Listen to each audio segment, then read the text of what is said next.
தமிழ் பேசும் அனைவருக்கும் வணக்கம். ப்ரீவியஸ் வீடியோவில் பார்த்தீங்க அப்படின்னா நம்ம ரெயின் சென்சாருக்கு எப்படி கோடிங் ரைட் பண்ணுறது, அதே மாதிரி ஆர்எஃப்ஐடி மாடியூலுக்கு எப்படி கோடிங் ரைட் பண்ணுறது அதை பற்றி பார்த்தோம். இந்த வீடியோவில் பார்த்தீங்க அப்படின்னா வைப்ரேஷன் சென்சாருக்கு எப்படி கோடிங் ரைட் பண்ணுறது அதை பற்றி தான் பார்ப்போம். சரி வாங்க வீடியோக்குள்ளே போகலாம். இப்போ இந்த யூடியூப் சேனல் நீங்கள் ஃபஸ்ட் டைம் வாட்ச் பண்ணுறீங்க அப்படின்னா கீழே இருக்க ரெட் கலர் ஐக்கானை ப்ரெஸ் பண்ணி சப்ஸ்கிரைப் பண்ணிக்கங்க. கூடவே பக்கத்தில் இருக்க பெல் ஐக்கானை ப்ரெஸ் பண்ணி ஆள்னு கொடுத்துங்க. அப்போ தான் நம்ம யூடியூப் சேனலில் போகிற வீடியோஸ் உங்களுக்கு இமீடியட் நோட்டிஃபிகேஷன் வந்து அப்டேட் ஆகும். இப்போ இதில் பார்த்தீங்க அப்படின்னா ஒரு வைப்ரேஷன் சென்சார் வந்து உங்களுக்கு ஷோ பண்ணுறேன். ஓகே, வைப்ரேஷன் சென்சார்லேயே நிறைய டைப்ஸ் இருக்குது. நான் என்ன பண்ணுறேன் அப்படின்னா இப்போதைக்கு உங்களுக்கு வந்து ப்ராஜெக்ட்டில் நம்ம யூஸ் பண்ணுற வைப்ரேஷன் சென்சார் எடுத்து உங்களுக்கு அவுட்புட் காமிக்கிறேன். இப்போ இதில் பார்த்தீங்கன்னா அந்த பிளாக் கலர் நீடில் இருப்பாங்க. இதை வந்து நீங்கள் டச் பண்ணீங்க அப்போ என்ன ஆகும், வைப்ரேஷன் ஆகும். இப்போ வைப்ரேஷன் ஆச்சு அப்படின்னா என்ன ஆகும், இனிஷியலாக 5 வோல்ட் வந்துகிட்டு இருக்கும். எப்போ வைப்ரேட் ஆகுதோ அப்போ 0 வோல்ட் வரும். ஓகே, இதை தான் நம்ம எடுத்து என்ன பண்ணிப்போம், மைக்ரோகண்ட்ரோலர் ரீட் பண்ணியிருப்போம். இதில் ஒரு ஆப்ரேஷனல் ஆம்பிளிஃபையர் தான் இருக்கும். LM328 இல்லை LM358 இந்த மாதிரி ஐசி தான் இருக்கும். ஓகே, இதில் வந்து யூஸ் பண்ணிக்கிறது வந்து LM358. அதே மாதிரி பார்த்தீங்க அப்படின்னா இங்கே ஒரு வைப்ரேஷன் சென்சார் இருக்குது. இது வந்து என்னன்னா ரியல் டைமில் யூஸ் பண்ணும்போதும் நம்ம என்ன பண்ணலாம் யூஸ் பண்ணி இது வந்து பர்ஃபெக்ட் அவுட்புட். அதில் வந்து லைட்டாக டச் பண்ணாவே என்ன ஆகும், வேரியேஷன் இருக்கும். இதில் வந்து நீங்கள் என்ன பண்ணணும், கொஞ்சம் ஹார்டாக யூஸ் பண்ணணும். அப்போ மட்டும் தான் என்ன ஆகும், உங்களுக்கு வந்து அவுட்புட் வந்து கரெக்டாக வரும். ஓகே, ரெண்டுமே நீங்கள் என்ன பண்ணிக்கலாம், ரியல் டைமில் வந்து யூஸ் பண்ணுறதா இருந்துச்சு அப்படின்னா இந்த சென்சாரை வந்து நீங்கள் யூஸ் பண்ணிக்கிங்க. அதே நான் ப்ராஜெக்ட் லெவலில் யூஸ் பண்ணுறேன் அப்படின்னா இந்த சென்சாரை யூஸ் பண்ணால் உங்களுக்கு பர்ஃபெக்ட் அவுட்புட் வரும். இல்லை எந்த இஷ்யூமே இல்லை. இப்போ இதுக்கான கோடிங் வந்து நான் உங்களுக்கு எக்ஸ்பிளைன் பண்ணுறேன். ஃபஸ்ட்டு இதில் கோடிங்கில் பார்த்தீங்க அப்படின்னா PIC16F877A. ஓகே, பிக்கான லைப்ரரி வந்து நான் ஃபஸ்ட்டாக இன்க்ளூட் பண்ணிக்கிறேன். ஏன்னா நம்ம எந்த ப்ராஜெக்ட் பண்ணாலும் என்ன பண்ணுவோம், பிக்கான லைப்ரரி தான் ஃபஸ்ட்டு இன்ஸ்டால் பண்ணுவோம். அடுத்து டிஃபைன் கிறிஸ்டல் ஃப்ரீக்வன்சி 4 மேட்ஸ் வந்து யூஸ் பண்ணியிருக்கேன். அடுத்து டிஃபைன் வைப்ரேஷன் RB நாட் என்ன பண்ணியிருக்கேன், ஒரு பின் வந்து டிஃபைன் பண்ணியிருக்கேன். LCD டிஸ்பிளே பின் டிஃபைன் வந்து என்ன பண்ணியிருக்கேன், LCDக்கான பின்ஸ் வந்து நான் டிஃபைன் பண்ணியிருக்கேன்.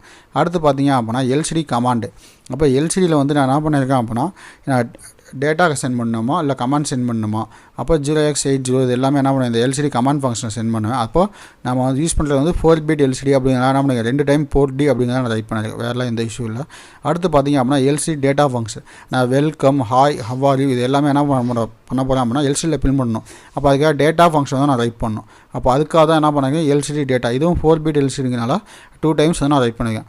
அடுத்து பார்த்தீங்க அப்படின்னா LCD இனிஷியலைஸ் ஃபங்க்ஷன் இது வந்து நான் 8 பிட் LCDயா இல்லை 4 பிட் LCDயா அப்படின்னு நான் இன்டிமேட் பண்ணியிருக்கேன். ஓகே, LCDக்கான ஃபுல் எக்ஸ்பிளனேஷன் வீடியோ வந்து இருக்குது. அதை நான் என்ன பண்ணுறேன் அப்படின்னா கீழே டிஸ்கிரிப்ஷனில் லிங்க்கை கிளிக் பண்ணி நீங்கள் என்ன பண்ணிக்கலாம், LCDக்கான ஃபுல் எக்ஸ்பிளனேஷன் வீடியோ வந்து வாட்ச் பண்ணுங்கள். அடுத்து பார்த்தீங்க அப்படின்னா ஸ்ட்ரிங்காக டேட்டாவை நான் சென்ட் பண்ணுறது என்ன பண்ணும், ஒன் பை ஒன்னாக பிரிண்ட் பண்ணணும்ல. அப்போ அதுக்காக தான் என்ன பண்ணுங்க, LCD டிஸ்பிளே அப்படின்ற ஒரு ஃபார் லூப் வந்து நான் யூஸ் பண்ணிருக்கேன். வேறு எதுவும் கிடையாது. அடுத்து பார்த்தீங்க அப்படின்னா மெயின் ஃபங்க்ஷனில் வந்து பார்த்தீங்க அப்படின்னா நான் B போர்ட்டில் வந்து ஒரு இன்புட் யூஸ் பண்ணலாம். அந்த இன்புட்டுக்கு வந்து 0x01 நான் கொடுத்துருக்கேன்.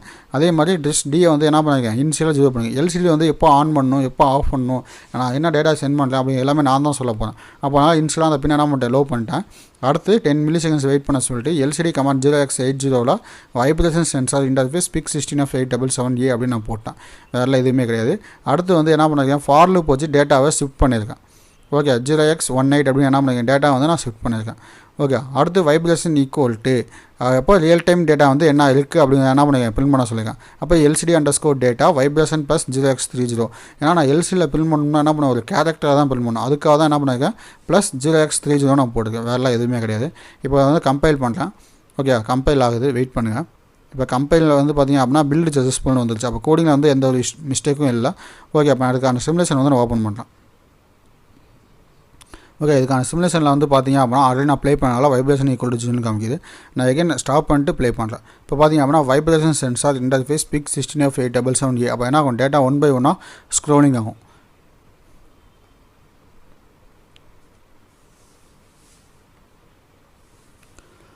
ஓகே, இப்போ பார்த்தீங்க அப்படின்னா உங்களுக்கு தெரியுது இன்டர்ஃபேஸ் அப்படிங்கிறப்போ ஃபஸ்ட்டு என்னாச்சு, வைப்ரேஷன் சென்சார் மட்டும் தான் ஷோ ஆச்சு. இப்போ பார்த்தீங்க அப்படின்னா இன்டர்ஃபேஸ் அப்படிங்கிறது சேர்ந்து வந்துருக்கு. ஓகே, அடுத்து வந்து பார்த்தீங்க அப்படின்னா PIC16F877A. இப்போ இங்கே பார்த்தீங்க அப்படின்னா சுவிட்ச் வந்து ப்ரெஸ்ஸிங்கில் இருக்குது. நான் அந்த சுவிட்ச் ப்ரெஸ் பண்ணிக்கிறதுனால ரிமூவ் பண்ணிவிட்டு இப்போ அந்த பின்னில் பார்த்தீங்க அப்படின்னா VCC, கிரவுண்டு, அவுட்புட் அப்படின்னு 3 பின் இருக்கும். இப்போ நம்ம ரியல் டைம் ஹார்ட்வேரில் பார்த்தீங்க அப்படின்னா இந்த 3 பின் மட்டும் தான் இருக்கும். இந்த டெஸ்ட் பின் அப்படிங்கிறது இருக்காது. இப்போ நம்ம சிமுலேஷனுக்காக மட்டும் தான் என்ன பண்ணிருக்காங்க, அந்த டெஸ்ட் பின் அப்படிங்கிறது கொடுத்துருக்காங்க. ஓகே, இப்போ என்ன பண்ணுறேன் அப்படின்னா அந்த ஐசி வந்து நான் என்ன பண்ணுறேன், பட்டனை வந்து ப்ரெஸ் பண்ணுறேன். பட்டனை ப்ரெஸ் பண்ணேன் அப்படின்னா என்ன ஆகும், 0 வோல்ட் போகும். ஏன்னா சுவிட்சோட ஒரு 2 என்ன பண்ணுங்க டேரெக்டாக டெஸ்ட் பின்னுக்கும் இன்னொரு 2 என்ன பண்ணுங்க டேரெக்டாக கிரவுண்ட் பண்ணியிருக்கேன். அப்போ என்ன ஆகும், சுவிட்சை நான் வந்து ப்ரெஸ் பண்ணுங்க. அப்போ வைப்ரேஷன் ஈக்குவல் டு 0. இப்போ நான் சுவிட்சை ரிலீஸ் பண்ணுறேன். ஓகே, அப்போ வைப்ரேஷன் ஈக்குவல் டு 1. அப்போ நம்ம கோடிங் என்ன அது பர்ஃபெக்டாக ஒர்க் ஆகுது. இந்த கோடிங்கில் ஏதாவது டவுட் இருந்துச்சு அப்படின்னா நம்ம தாராளமாக கீழே கமெண்ட் பண்ணுங்கள். அதேமாதிரி கோடிங் பிடிச்சிருந்துச்சி அப்படின்னா ஒரு லைக் பண்ணுங்கள். அப்படியே உங்கள் ஃப்ரெண்ட்ஸுக்கும் ஷேர் பண்ணுங்கள். அப்போ தான் எனக்கு அடுத்தடுத்த வீடியோஸ் போடுறதுக்கு ஒரு மோட்டிவேஷன் இருக்கும். Okay guys, thank you.